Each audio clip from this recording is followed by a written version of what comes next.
वतीनं आणि यानंतर आपल्या सर्वांशी संवाद साधतायत राजा को दरबार में हराया नहीं जाता, राजा को दरबार में हराया नहीं जाता, जंगल में शेर का शिकार किया नहीं जाता। देशाच्या राजकारणातील हिमालय, महाराष्ट्राच्या राजकारणातील सह्याद्री आदरणीय पद्मविभूषण शरदचंद्रजी पवार साहेब बोलतायत। गगनभेदी ताली वाजूया, जोरदार टाळ्यांच्या गजरात आदरणीय पवार साहेबांना विनंती करतो महाराष्ट्राच्या जनता जनार्दनाशी संवाद साधावा।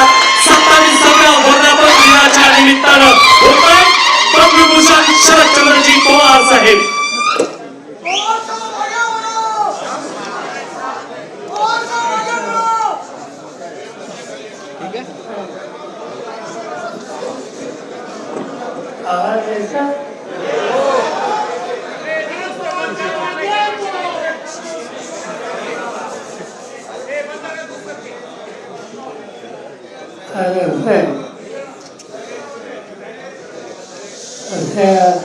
पक्षाच्या लोकनिर्देशन निमित्तानं गेले काही तास विसावं मला आनंद आहे की तुम्हा सगळ्यांच्याकडं बघितल्याच्यानंतर महाराष्ट्राच्या अनेक जिल्ह्यातून व्यक्तिगत अडचणी असताना सुद्धा त्याचा विचार न करता आपण सगळ्यांना या ठिकाणी प्रातिनिधिक स्वरूपामध्ये उपस्थित आहात। तुम्हा सगळ्यांचं मी अंतःकरणापासून स्वागत करतो।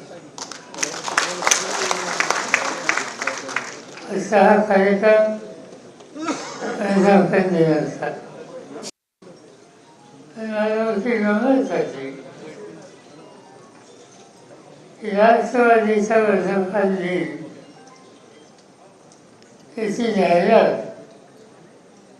आज मी सगळ्या महत्त्वाच्या वर्तमानपत्रामध्ये फ्रंट पेजला पाहिजे।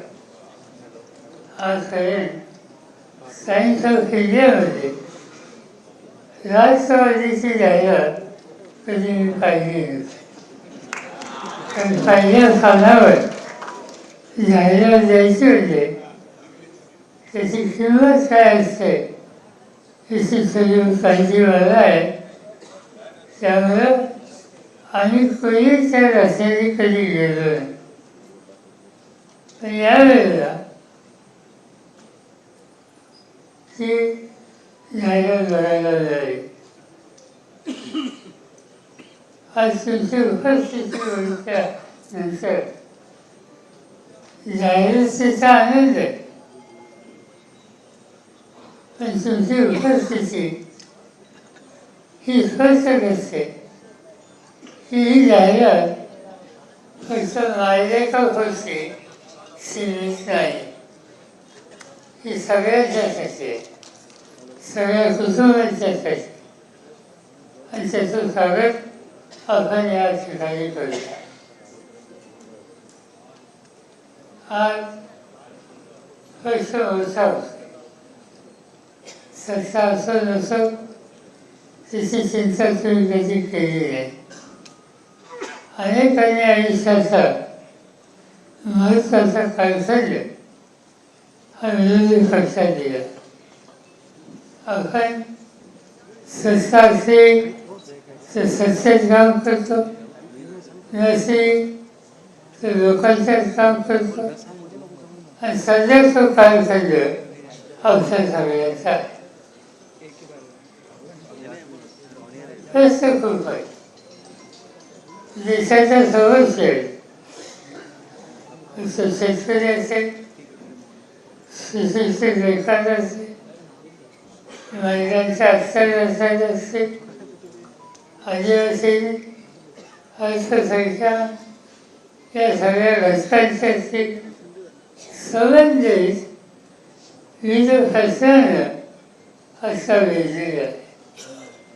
आणि ज्यांच्या हातामध्ये सत्ता आहे त्यांना या प्रश्नाच्या संबंधी किती आस्था आहे याबद्दल भाष्य न केलेलं बरं.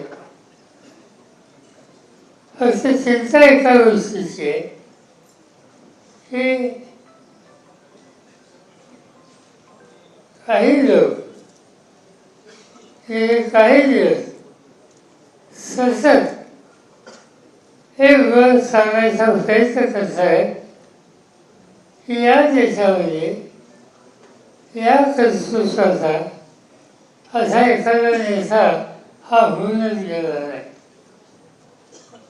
नरेंद्र मोदी देशाचे प्रधानमंत्री आहेत. प्रधानमंत्रीपद संसदीय पद्धतीचे एक संस्थात्मक पद आहे आणि त्या पदाची प्रतिष्ठा ठेवणं हे भारतीयाचं काम आहे.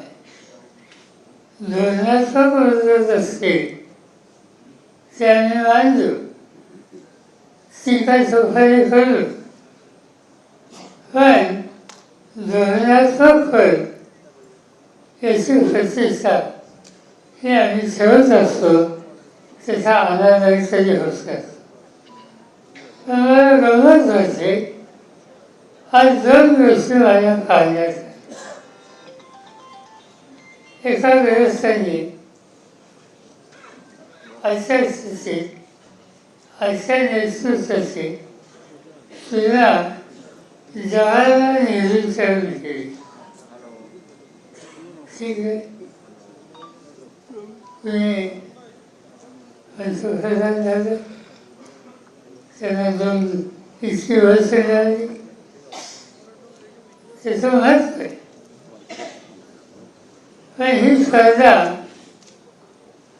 नेहरूंसाठी होऊ शकतं का?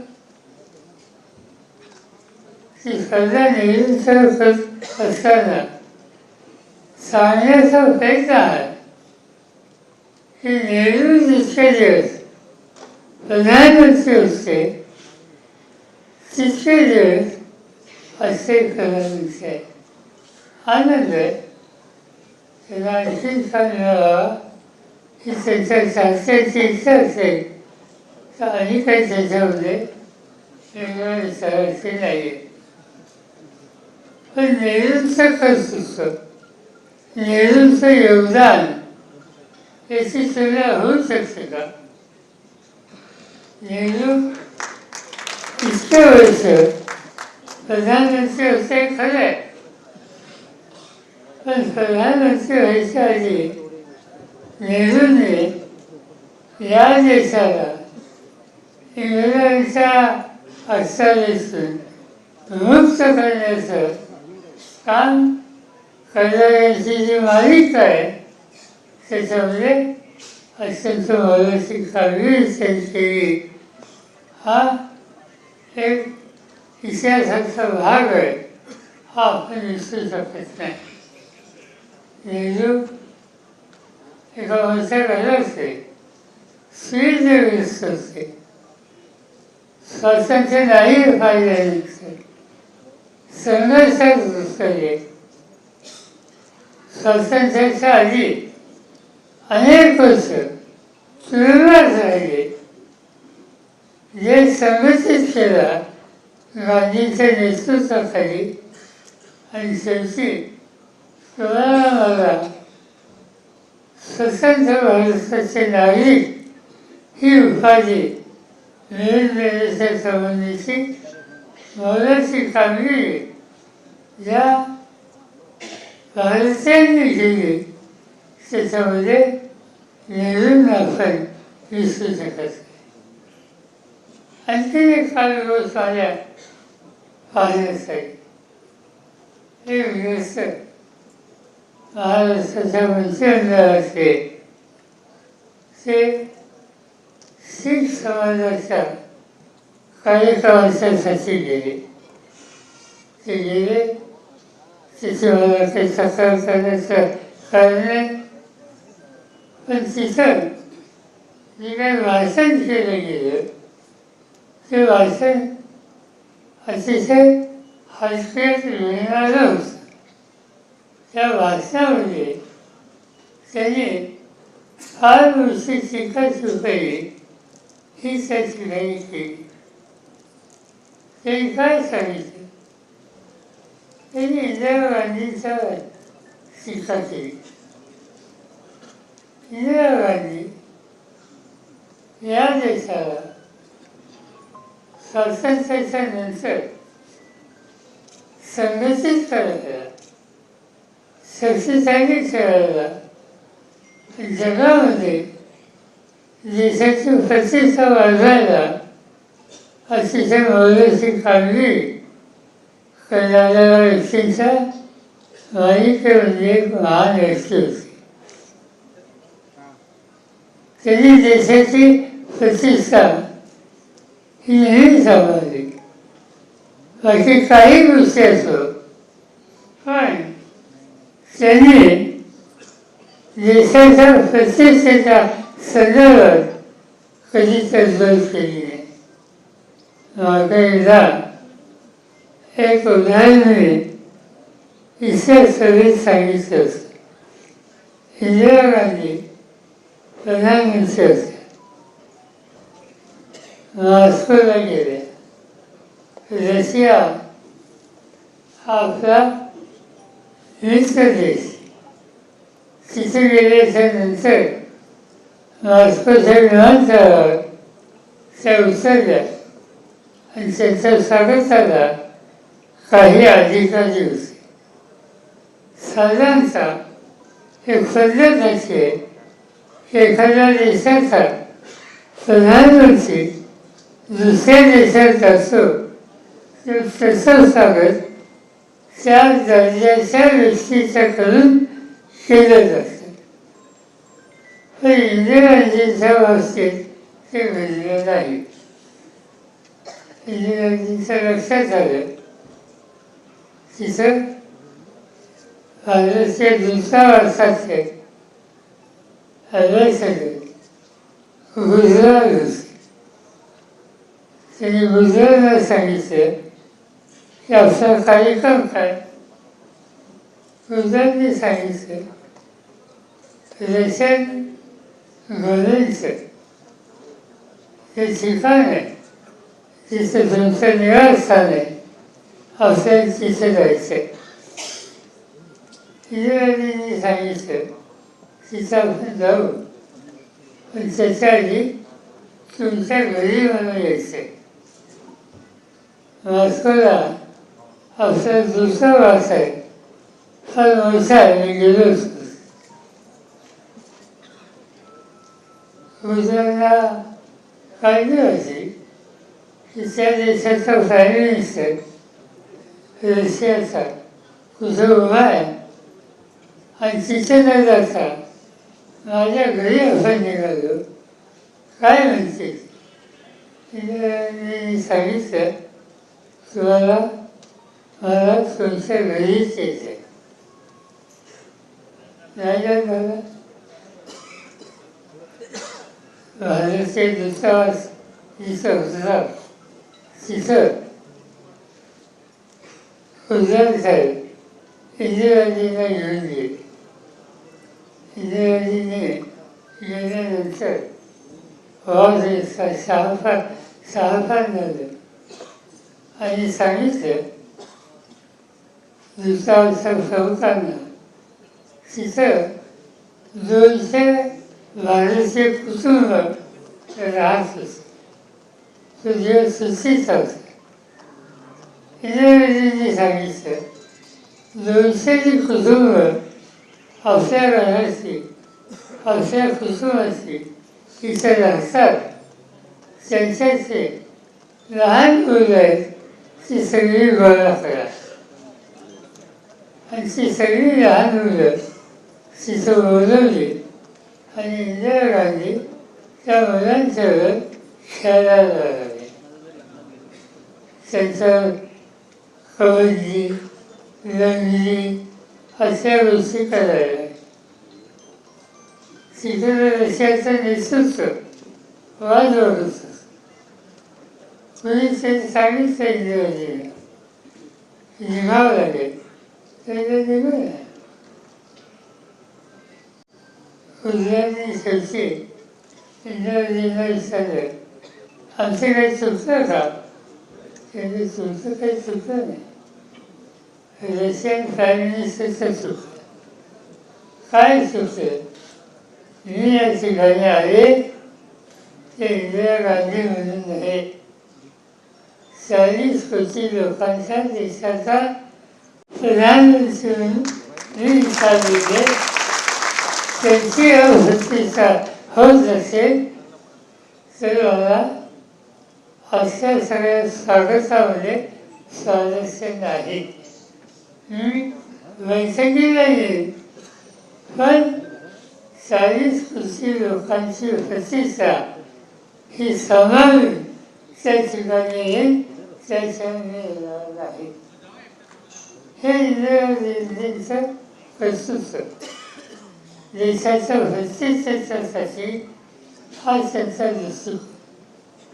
आणि काल कोणते महाराष्ट्राचा मंत्री पंजाबमध्ये जाऊन बोलतो शिखांच्यावर अन्याय झाला, शिखांच्यावर हत्या झाल्या, ही गोष्ट खरी आहे. सुवर्ण मंदिरामध्ये नंतर जे काही घडलं त्याच्यामुळं या देशाच्या स्वातंत्र्यासाठी आणि या देशाच्या रक्षणासाठी या समाजाने प्रचंड त्याग केला त्यांच्या मालिकेमध्ये आपण शीख समाज यांचं योगदान कधी विसरणार नाही.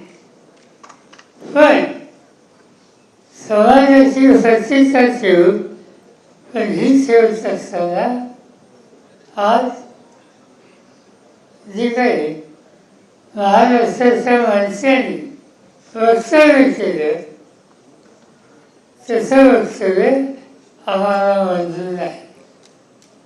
आणि वक्तव्याचं की इंदिरा गांधी असो राजीव गांधी असो या सगळ्यांनी शिखांच्यावर अत्याचार केले आणि त्याच्यासाठी शिखांचं नुकसान करणारे हे काँग्रेसचे नेते आहेत असं भाष्य त्या महाराष्ट्राच्या माणसाने त्या ठिकाणी केलं.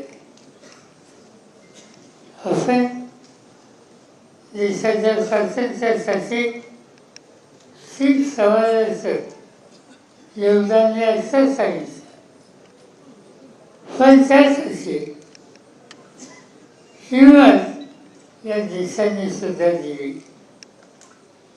काही चुकीचे लोक होते. आज देशाचे 98% शीख हे या देशासाठी बऱ्याचशी किंमत द्यायला तयार आहे. या देशाच्या शेतीचा अन्नधान्याचा प्रश्न सोडवायचं काम शीख समाजाच्या शेतकऱ्यांनी शिवाय घाम घालून केलं हे कधी आपण विसरणार नाही. सैन्यामध्ये बरेचशी जबाबदारी घ्यायला शीख समाज पुढे येतो याचा ज्ञान आपल्या सगळ्यांना आहे. पण हे सगळं होत असताना काही गोष्टी ज्या घडल्या त्या आपण विसरू शकत नाही. उदाहरणार्थ काही लोकांनी तरुण मुलांच्या मनामध्ये चुकीचे विचारधारणा सांगून त्यांना एका वेगळ्या रस्त्यावर न्यायचा प्रयत्न केला आणि त्या रस्त्यावर अनेक हत्या झाल्या.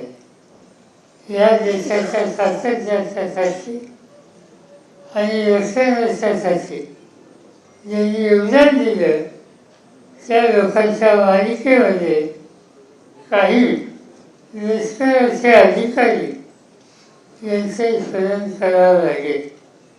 जनरल वैद्य हे या देशाचे लष्कर प्रमुख होते, पुणे शहरामध्ये त्याची हत्या केली गेली. त्या हत्येला शिखांचा हात होता असं सांगण्याची भूमिका काही लोकांनी केली. आणि म्हणून शिखांच्या संबंधी आदर आहे. पण काल तिथे गेलेला मंत्री या शिखांच्यावर काँग्रेसने आणि या देशाने अन्याय केला अशा प्रकारचं वाचन त्या ठिकाणी करून सर्व देशाची एक प्रकारची वेळावरून हे करण्याचं कारण. इंदिरा गांधींची हत्या झाली, राजीव गांधींची हत्या झाली, जनरल वैद्यांची हत्या झाली, अनेकांची नावं दिसतायची. पण या गोष्टी आपण विसरूया असं त्याचं स्मरण करायला नको. पण महाराष्ट्राचे एक मंत्री पंजाबमध्ये जाऊन ही सगळे शिखांचं शिरसाण हे काँग्रेसच्या विचाराच्या लोकांनी केलं ही भूमिका त्या ठिकाणी मांडतात. हे देशाच्या दृष्टीने योग्य नाही. देशाच्या स्वातंत्र्याचं योगदान त्याचं महत्त्वाचं आहे. पण अशा कामाचा पुरस्कार हा कुणी करणार नाही. आणि म्हणून तुम्ही नेहरू आणि मोदी हे दोघे प्रधानमंत्री होते त्या संबंधी काही भाष्य करा. पण नेहरू हे नेहरू होते. नेहरू देशाचे नेते. नेहरू हे स्वातंत्र्याच्या काळामध्ये आयुष्याचा प्रवृत्तीचा काळ हा सर्व देशासाठी देणारे होते. आणि नेहरू परिवार नेहरू गेल्याच्या नंतर इंदिरा गांधीने देशाच्या रक्षणासाठी प्रयत्न केलं. पाकिस्तानला धडा शिकवला, बांगलादेशची निवृत्ती केली, त्याची हत्या झाली, त्याची शिक्षी कुसुमांनी पाळली नाही. आणि त्याच्यानंतरच्या काळात त्यांच्या चिरंजीव राजीव गांधी त्यांचीही हत्या झाली. त्यामुळं नेहरू कुटुंब यांचा त्याग हा भारतीय कधी विसरू शकत नाही. आणि त्याची तुलना कुणाच्याही बरोबर होऊ शकत नाही एवढंच त्या ठिकाणी सांगतो. नेहरूंचं आणखी एक वैशिष्ट्य होतं की याच मुंबई शहरामध्ये महात्मा गांधींनी गावाच्या सॅमकर इथे जवळ काँग्रेस जनांचा मेळावा होता. त्यावेळेला क्विट इंडिया भारत सोडो ही घोषणा केली. आणि ही घोषणा दिल्याच्या नंतर गांधींना अटक झाली. आणि काँग्रेसची वर्किंग कमिटी ज्याच्यात नेहरू होते, आझाद होते, अनेक नेते होते, त्यांनाही अटक केलं. आणि अहमदनगरच्या तुरुंगामध्ये जवाहरलाल नेहरू आणि सर्व काँग्रेसचे कार्यकारी यांना त्या ठिकाणी ठेवलेले असते. आणि अनेक गोष्ट हे सगळं नेतृत्व अहमदनगरला असतं. आणि त्यागाच्या इतिहासामध्ये या सगळ्यांचं काम हे आपण कधी विसरू शकत नाही. आणि म्हणून कृपा करा, त्यांचा सन्मान ठेवा, त्यांची तुलना ही लोकच तिथे करू नका ही सांगायची वेळ आली. आज अनेक प्रश्न शेतकऱ्यांचे प्रश्न, मोठा प्रश्न आहे कर्जमाफी. आज काल बघितलं असेल खतासाठी शेतकऱ्यांची लाईन लागली. रासोरास खत मिळत नाही. त्यासाठी जिथं खताचं दुकान आहे त्याच्या बाहेर झोपेल आज ही अवस्था शेतकरी उसाच्या बाजारासाठी कष्ट करायचे. आज शेतकरी सरकारचे कर्जबाजारी अस्वस्थ असते. कालच पुन्हा एक यादी आली आणि त्याच्यामध्ये गेल्या 8 दिवसामध्ये इतक्या शेतकऱ्यांनी आत्महत्या केल्या याची यादी आकडेवारी सांगते. जर तुमचं क्वेश्चन नाही अन्य लक्षात तर आत्महत्या करतो. आत्महत्या करायची एक तर येते पुन्हा पुन्हा येते. हे सारं सत्य आहे. ज्यांच्या हातात सत्ता आहे त्या सत्ताधाऱ्यांनी देशाचा अन्नाचा प्रश्न सोडवला आणि राहाची किंमत मिळत नाही अस्वस्थ असणारा शेतकरी आज अस्वस्थतेच्या रस्त्याला हात धरतोय. आणि म्हणून आपण या वर्धापन दिनामध्ये या घटकांच्यासाठी प्रत्येक कष्ट करायला तयार आहोत. त्याच्यामधला शेतकरी याच्याकडे कधी दुर्लक्ष करून चालणार नाही. पक्ष म्हणून त्यांच्या सगळ्या दुसऱ्यात तुम्हाला मला लक्ष द्यावं लागेल. आज लेखारी सापडत अतिशय महत्त्वाचा तरुण माणूस कष्ट करण्यासाठी तयार त्याला संधी मिळत नाही. समाजाचा दलित, समाजाचा मुस्लिम, समाजाचा ख्रिश्चन, समाजाचा अल्पसंख्याक या सगळ्यांना हा देश माझा आहे असं वाटेल अशा प्रकारचा राज्यकारभार चालावा ही त्यांची अपेक्षा आहे. पण त्याची पूर्तता आज होत नाही. ही गोष्ट त्यांच्या मनामध्ये एक प्रकारची अस्वस्थता निर्माण करायची. आणि म्हणून वर्धापन दिनात आपल्याला काही निकाल घ्यावे लागते. इथं अध्यक्ष आहेत. मी अध्यक्ष प्रमुख सरकारला सुचवतो की अर्ध्या दिवसात बसूया. आज उपेक्षित समाजाचे जे जे प्रश्न आहेत त्या प्रश्नाच्यासाठी राष्ट्रवादी एकत्र जीवन आवश्यकता असेल तर रस्त्यावर सुद्धा जाईल आणि आपलं सामुदायिक कार्य ज्यांच्या हातात सत्ता आहे त्यांना योग्य दिशा देईल. तिथे स्वीकारली तर त्या रस्त्याने, तिथे स्वीकारली नाही तर संघर्षाच्या रस्त्याने एवढं सूत्र लक्षात ठेवून आपण कामाला लागू एवढंच आज मी या ठिकाणी सांगतो. आज जगामध्ये अनेक संकट आहेत. आपण गेले काही महिने सतत वाचतोय इराण युद्ध आणखी काही घटक हे संघर्ष चालले. भारताचं वैशिष्ट्य कुठेही आंतरराष्ट्रीय संघर्ष निर्माण झाला तर भारताची भूमिका त्याच्यामध्ये अन्याय होणाऱ्या लोकांच्या मदत करण्याची होती. आता इराणचा संघर्ष चालू आहे. तिचा हल्ले होत आहेत.